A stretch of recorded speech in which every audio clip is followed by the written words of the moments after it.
پیارے آقا مدینے والے مصطفیٰ صلی اللہ تعالیٰ علیہ وسلم نے ارشاد فرمایا، قیامت قائم نہ ہوگی یہاں تک کہ دو بڑے گروہ جو ہے وہ جنگ کریں گے، اور ان میں سے ہر ایک کا دعویٰ ہوگا کہ وہ اللہ کا رسول ہے۔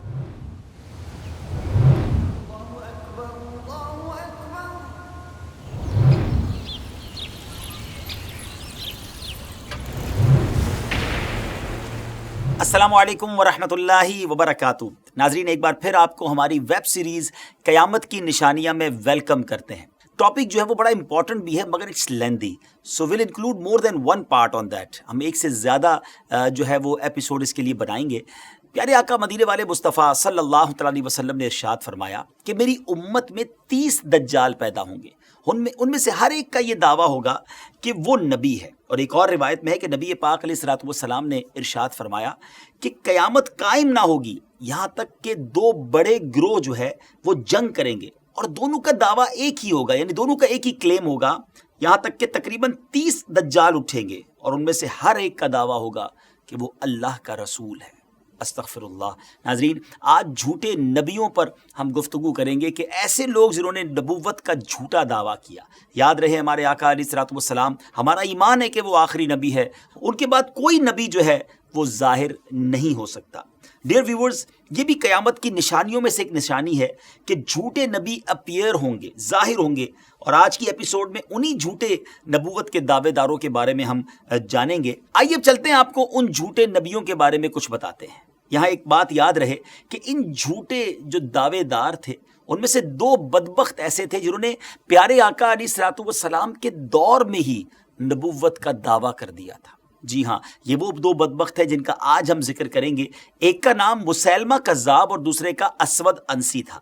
نبی پاک علیہ الصلوۃ والسلام کی موجودگی میں ہی، پیارے آقا کے دور میں ہی، فیروز ویلمی اور ایک صحابی رسول رضی اللہ تعالیٰ عنہ نے اس اسود انسی کا کام تمام کیا، اور فیروز ویلمی رضی اللہ تعالیٰ عنہ نے سینے پر چڑھ کر، اسے پچھاڑ کر سینے پر چڑھ کر اس کا کام تمام کیا، مگر مسیلمہ کذاب کو جناب ابوبکر صدیق رضی اللہ تعالیٰ عنہ کی جو دور کی آرمیز تھی، اس زمانے کی جو فوجیں تھیں، انہوں نے اس کو جہنم واصل کیا، اور اس طرح یہ کلیمنٹس آف پروفٹ ہوڈ یعنی نبوت کے دعوے دار جو تھے وہ فنا ہوئے۔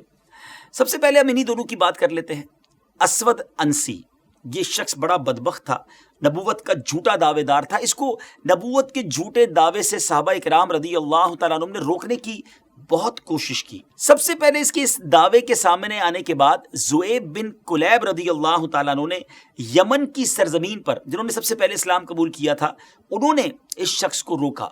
اس نے جب نبوت کا دعویٰ کیا اور لوگوں کو کلمہ پڑھنے پر، اپنا کلمہ پڑھنے پر مجبور کیا، تو انہوں نے بڑی سختی کے ساتھ حضرت زؤیب بن کلیب نے اس کو انٹرسیپٹ کیا، اس کو روکا اور لوگوں کو بھی اس کے خلاف سمجھایا۔ مگر اس بدبخت نے کیا کیا؟ ایسا ظالم اور بدبخت تھا کہ حضرت زؤیب بن کلیب کو گرفتار کیا اور جلتی آگ میں، برننگ فائر میں اس نے حضرت زؤیب کو ڈال دیا۔ مگر اللہ کی شان دیکھیں، ختم نبوت پر ان کا ایسا ایمان تھا، ناموس رسالت پر وہ جان قربان کرنے والے تھے کہ آپ کو جب آگ میں ڈالا گیا تو آپ کے جسم پر، جسم تو دور کی بات ہے، آپ کے کلاتھس، آپ کے کپڑے کا ایک دھاگا بھی نہ جلا، آپ بالکل صحیح سلامت جو ہے وہ آگ سے باہر آ گئے۔ سبحان اللہ۔ جب یہ خبر مدینہ منورہ پہنچی تو جناب محمد مصطفیٰ صلی اللہ تعالیٰ علیہ وسلم نے کیا خوب ارشاد فرمایا، جس کا مضمون ہے کہ یہ وہ شخص ہے کہ میری امت میں حضرت ابراہیم خلیل اللہ علی نبینا علیہ الصلوۃ والسلام کی طرح جلتی آگ کے شعلوں سے محفوظ رہا۔ سبحان اللہ۔ حضرت عمر رضی اللہ تعالیٰ عنہ نے بآواز بلند یہ کہا کہ الحمدللہ، ہمارے نبی پاک علیہ الصلوۃ والسلام کی امت میں بھی اللہ تعالیٰ نے ایسے شخص کو پیدا فرمایا ہے جو حضرت ابراہیم خلیل اللہ علی نبینا علیہ الصلوۃ والسلام کی طرح آگ کے شعلوں سے جلنے سے محفوظ رہا۔ اسود انسی نے صرف نبوت کا جھوٹا دعویٰ نہیں کیا تھا، بلکہ اس نے بغاوت کی اور شہر بن بازان کو قتل کر دیا، اور اس کی جو مرزبانہ، جو کہ شہر بن بازان کی بیوی تھی، اس کو اس نے گویا کیپچر کر لیا، اغوا کر لیا۔ اب جب یہ خبر نبی پاک علیہ الصلوۃ والسلام تک پہنچی تو آپ صلی اللہ تعالیٰ علیہ وسلم نے اس وقت جو عاشقان رسول تھے، صحابہ کرام تھے، ان کو لکھا کہ تم اکٹھے ہو کر جس طرح بھی ممکن ہو اسود انسی کے شر و فساد کو ختم کر دو۔ اب نبی پاک علیہ الصلوۃ والسلام کے فرما بردار چاہنے والے غلامان مصطفیٰ سبحان اللہ صلی اللہ تعالیٰ علیہ وسلم ایک جگہ جمع ہوئے، انہوں نے پلان کیا اور انہوں نے ایک لیٹر لکھا مرزبانہ جو کہ شہر بن بازان کی بیوی تھی، اور اسود انسی نے جس کو آپ سمجھیے کہ زبردستی اغوا کیا تھا، اس کو لیٹر لکھا کہ تم اس کے گھر میں رہ رہی ہو جس نے تمہارے شوہر اور تمہارے والد کو قتل کیا ہے، تم ہماری مدد کرو اس کے مقابلے میں۔ اس عورت نے بھی رپلائی میں یہی کہا کہ میرے نزدیک تو اس کائنات کا سب سے برا شخص یہی ہے جس نے میرے والد کو بھی قتل کیا، میرے شوہر کو بھی مار دیا اور مجھے بھی زبردستی اغوا کیا ہے۔ اب مرزبانہ کے ساتھ چونکہ خط و کتابت ہو چکی تھی تو ایک راستہ بتایا گیا، دیوار کو بریک کر کے رات کے وقت میں 2 صحابہ کرام اس کے گھر میں داخل ہوئے اور اس بدبخت کا جو کام تھا وہ تمام کیا گیا۔ یاد رہے کہ اس کے گھر کے دروازے کے باہر 1000 گارڈز موجود تھے، مگر صحابہ کرام نے بڑی حکمت عملی کے ساتھ اس پر اٹیک کیا اور اس کو دنیا سے فنا کیا، اور یوں اس بدبخت کا قصہ جو ہے وہ تمام ہوا۔ جیسے ہی اسود انسی کا وہاں پر کام تمام ہوا، ادھر نبی پاک علیہ الصلوۃ والسلام نے صحابہ کرام کو پہلی خبر دے دی تھی کہ آج رات اسود انسی مارا گیا ہے، ایک مرد مبارک نے اسے قتل کیا ہے اور اس کا نام فیروز ہے۔ اور نبی پاک علیہ الصلوۃ والسلام نے بڑا خوبصورت جملہ ارشاد فرمایا، فازا فیروز، یعنی فیروز جو ہے وہ کامیاب ہو گیا۔ اب بات کرتے ہیں ایک اور خطرناک مجرم، ایک اور بدبخت کے بارے میں جس کو مسیلمہ کذاب کہتے ہیں۔ یاد رہے وہ بڑا بدبخت تھا اور بڑا جنگجو بھی تھا، اور اس کے پاس باقاعدہ ایک فوج بھی تھی، اور اس کی زندگی کے بڑے عجیب و غریب اور آپ سمجھیے کہ حیران کن واقعات بھی ہیں، آپ سن کر خود بھی حیران ہو جائیں گے۔ مگر اس سے پہلے کہ ہم جھوٹے نبوت کے دعوے دار مسیلمہ کذاب کی بات کریں، اگر ابھی تک آپ نے ہمارا دعوت اسلامی کا یوٹیوب چینل سبسکرائب نہیں کیا تو پلیز اس کو سبسکرائب بھی کر دیں، ہماری ویڈیو شیئر بھی اچھی نیتوں کے ساتھ کیا کریں، تاکہ جو علم دین آپ حاصل کر رہے ہیں، جو اوتھینٹک معلومات آپ کو مل رہی ہے، وہ دوسروں تک بھی پہنچنے لگ جائے۔ آئیے بات کرتے ہیں سیکنڈ اور بڑے ہی خطرناک اور بڑے ہی بدبخت نبوت کا دعویٰ کرنے والے مسیلمہ کذاب کی۔ ناظرین، اس بدبخت جاہل اور عقل کے اندھے شخص نے نبی پاک علیہ الصلوۃ والسلام کے دور میں ہی نبوت کا جھوٹا دعویٰ کر دیا تھا، مگر اس کو صفحہ ہستی سے نبی پاک کے دور میں نہیں مٹایا گیا، بلکہ مسلمانوں کے سب سے فرسٹ خلیفہ، سب سے پہلے خلیفہ، یار غار اور یار مزار سیدنا صدیق اکبر رضی اللہ تعالیٰ عنہ کی جو فوج تھی، آپ کے حکم پر اس کے خلاف باقاعدہ ایک پورا لشکر بھیجا گیا اور اسے تباہ و برباد کیا گیا۔ مگر یاد رہے کہ یہ شخص قبیلہ بنو حنیفہ کا سردار تھا، جس سے سیدنا ابوبکر صدیق رضی اللہ تعالیٰ عنہ نے جہاد کیا، اور لڑائی کے بعد اس بدبخت مرتد کو صحابی رسول حضرت وحشی رضی اللہ تعالیٰ عنہ نے جہنم واصل فرمایا، اور اس کے گروپ کے کچھ لوگ بھی قتل ہوئے اور کچھ لوگوں نے دوبارہ اسلام قبول کر لیا۔ اس کی طاقت، قوت اور مقابلہ کرنا کتنا ضروری اور کتنا مشکل تھا، اس کا اندازہ اس بات سے لگائیے کہ جب نبی پاک علیہ الصلوۃ والسلام کے زمانے میں ابو جہل قتل ہوا تو پیارے آقا نے اپنے اس بڑے اینیمی کے دنیا سے جانے کی خوشی میں سجدہ شکر ادا کیا، اور مسیلمہ کذاب کے مارے جانے کی جب خبر سیدنا صدیق اکبر رضی اللہ تعالیٰ عنہ کو ملی تو آپ نے بھی سجدہ شکر ادا کیا۔ یہ اپنے قبیلہ بنو حنیف کے ساتھ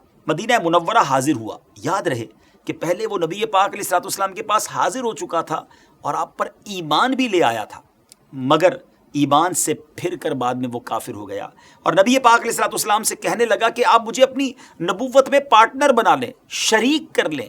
جی ہاں، اور وہ کہتا تھا یا مجھے اپنا جانشین مقرر کر لیں۔ پیارے آقا علیہ الصلوۃ والسلام سے کہتا کہ میں اگر آپ مجھے اپنا جانشین بنا لیں یا اپنی نبوت میں پارٹنر بنا لیں، شیئر مجھے دے دیں، تو میں پھر آپ کی بیعت کر لوں گا۔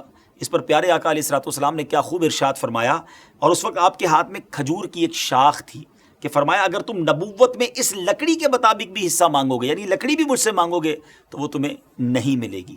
جب دربار نبوی صلی اللہ تعالیٰ علیہ وسلم سے وہ ناکام و نامراد ہو گیا تو اس نے خود ہی اعلان نبوت کر دیا، اور اہل یمامہ کو بھی اپنے ساتھ ملا کر انہیں گمراہ اور مرتد کرنا شروع کر دیا۔ اس نے شراب و زنا کو حلال کر دیا، نماز کی فرضیت کو ختم کر دیا، اس طرح طرح طرح کے گمراہ کن عقائد کی اس نے بنیاد ڈالی۔ اس میں سے چند کی ڈیٹیلز آپ کو بتاتے ہیں۔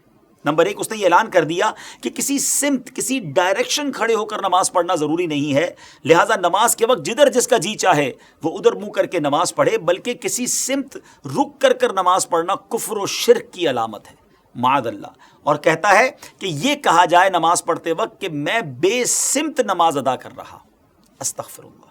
سیکنڈ، اس کا عقیدہ یہ تھا کہ اس نے یہ بھی کہا کہ مسلمانوں کے ایک پیغمبر ہیں لیکن ہمارے 2 ہیں، ایک محمد صلی اللہ تعالیٰ علیہ وسلم، دوسرا مسیلمہ، اور ہر امت میں کم از کم 2 پیغمبر ہونے چاہیے۔ معاذ اللہ، اس کا یہ بھی دعویٰ تھا۔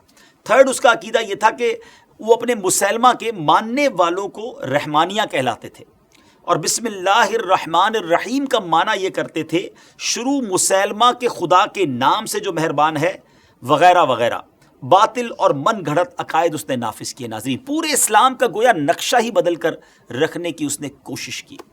اس نے قرآن پاک کی طرح ایک کتاب بھی لکھی، اور یہ لوگ اس کی حیثیت کو کسی طرح قرآن سے کم نہ سمجھتے تھے، اسی کو نمازوں میں پڑھا جاتا تھا، اس کی تلاوت کو، جی ہاں، اس کتاب کی ریسیٹیشن کو وہ ثواب سمجھتے تھے۔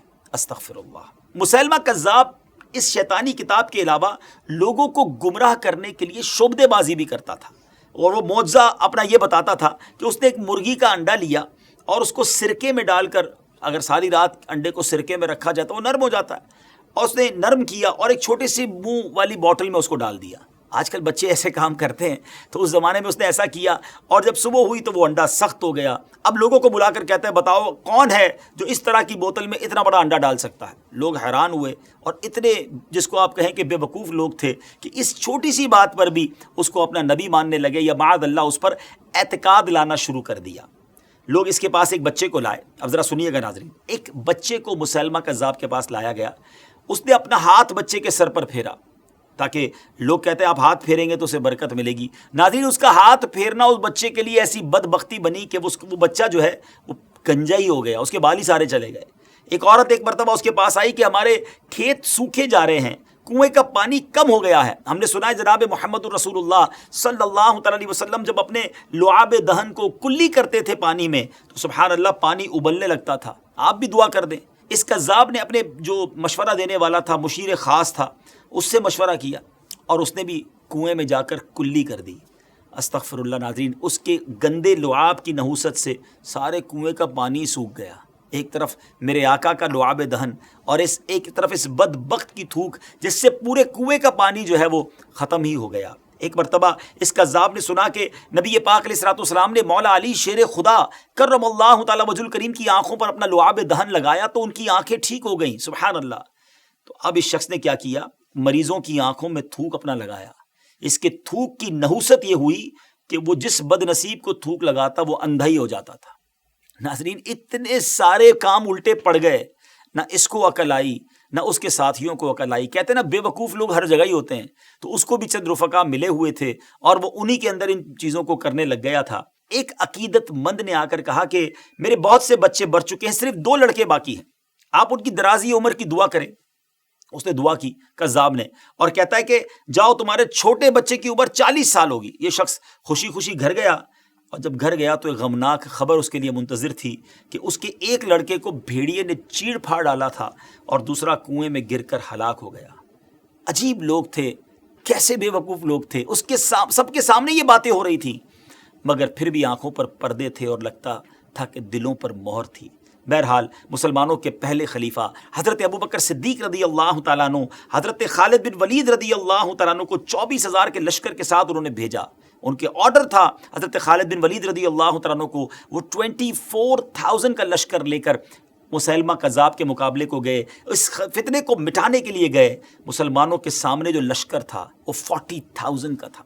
جی ہاں ناظرین، 40,000 لوگوں کا لشکر مسیلمہ کذاب کی طرف سے آیا، خوب لڑائی ہوئی، مگر اللہ تعالیٰ نے مسلمانوں کو سکسیس، فتح نصیب فرمائی، اور یہ بدبخت کذاب جو تھا مسیلمہ، یہ حضرت وحشی رضی اللہ تعالیٰ عنہ کے ہاتھوں سے مارا گیا۔ حضرت وحشی رضی اللہ تعالیٰ عنہ یہ وہی ہیں کہ جو اسلام لانے سے پہلے جن کے ہاتھوں حضرت حمزہ رضی اللہ تعالیٰ عنہ شہید ہوئے تھے۔ جب انہوں نے مسیلمہ کذاب کو قتل کیا تو ایک جملہ کہا کرتے تھے کہ میرے ہاتھوں سے اسلام کے بھی سب سے بہترین شخص جو ہیں وہ قتل ہو گئے تھے، چونکہ وہ ایمان نہیں لائے تھے، مگر گویا کفارے کے طور پر وہ کہا کرتے کہ اللہ نے مجھے یہ بھی موقع دیا کہ کفر پر جو سب سے زیادہ نبی پاک کا گویا دشمن تھا، کذاب تھا، نبوت کا دعوے دار تھا، اللہ کا مجھ پر احسان ہے کہ وہ میرے ہاتھ سے مارا گیا۔ اس جنگ میں مسیلمہ کی فوج کے 10,000 لوگ مارے گئے اور مسلمانوں کے 1,000 کے قریب شہید ہوئے، جن میں سے 100 ایسے مسلمان تھے جو حافظ قرآن تھے.